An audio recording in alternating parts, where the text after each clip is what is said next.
जब सिकंदर इस भारत को लूटने के लिए भारत में आया था तो पूरे दुनिया में घूमने के बाद में उसने किसी भी ऐसे व्यक्ति को नहीं देखा जिसको वह लूटना चाह रहा हो लेकिन उसका प्रभाव उसके ऊपर आ जाए।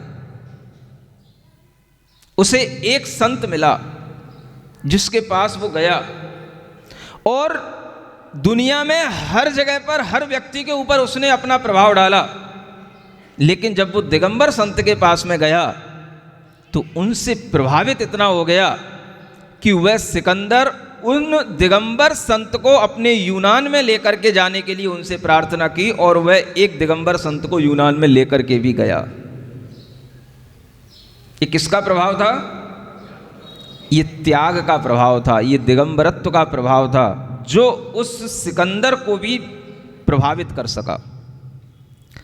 उस सिकंदर के लिए और कोई चीजें प्रभावित करने वाली नहीं थी, लेकिन अगर किसी ने प्रभावित किया तो वह भारत में दिगंबर संत से प्रभावित हुआ, उनके त्याग से प्रभावित हुआ, क्योंकि दिगंबर संत किसी के लिए मोहताज नहीं होते हैं, किसी के लिए झुकते नहीं हैं, चाहे कितना ही बड़ा वो राजा बना रहे, चाहे वो राजाओं का राजा बना रहे।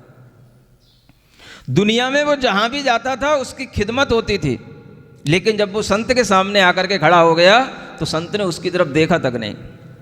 वो सोचने लग गया कि ऐसा नग्न फकीर कौन है जिसे मेरी भी जरूरत नहीं है, जिसे पता है कि मैं दुनिया का सबसे बड़ा सम्राट हूं, लेकिन वह उसकी तरफ देख भी नहीं रहा है, उसको उपेक्षा भाव से उसके सामने बैठा हुआ है। तब उसने उन संत को जब झुक करके उनके पास में बैठा तब उसने पूछा, आपने मेरी ओर देखा क्यों नहीं? आप मुझे कुछ समझते क्यों नहीं? आपको पता है मैं कौन हूं? क्या पूछा उसने? आपको पता है मैं कौन हूं? तब उन संत ने जवाब दिया, हाँ मुझे पता है कौन हूं। तो वो अपने मुख से, उनके मुख से अपना नाम सुनना चाहता था। उसने बड़ी विनती की, महाराज बताओ मैं कौन हूं। तो वो जानना चाहता था, महाराज संत भी हमको जानते हैं। तो उन संत ने मालूम है क्या उत्तर दिया? उन्होंने ये नहीं कहा, हाँ मुझे पता है तुम सम्राट सिकंदर हो, इस दुनिया के एकमात्र राजा हो। संत ने कहा, तुम मेरे गुलामों के गुलाम हो। क्या बोला? तुम मेरे गुलामों के गुलाम हो। जब ये बोला तो वो झलझला गया, ये क्या बोल रहे हो आप? आपको पता है मैं कौन हूं? हाँ मुझे पता है। फिर से बोलूं? तुम मेरे गुलामों के गुलाम हो।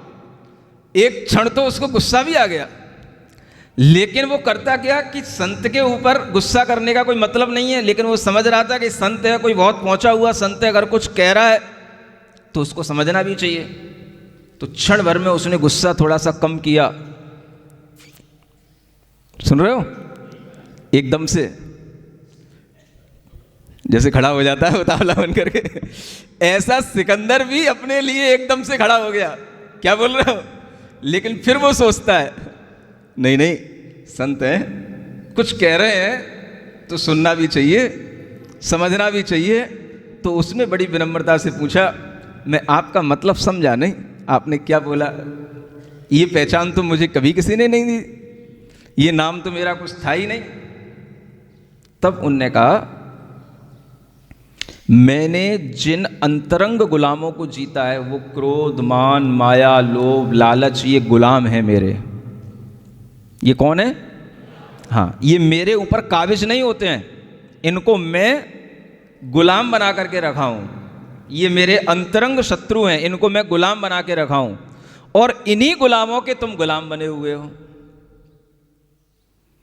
ये सब लोभ, लालच, छल, कपट जिनको मैंने गुलाम बना करके रखा है, तुम इनके गुलाम बने हुए हो, इसलिए तुम दुनिया में भटकते फिर रहे हो। इसलिए मैंने तुमसे कहा कि तुम मेरे गुलामों के गुलाम हो।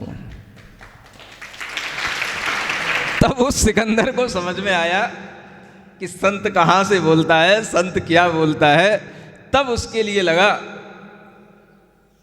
कि हां, उसे याद आया, चलते समय पर उसकी मां ने उससे एक बात कही थी।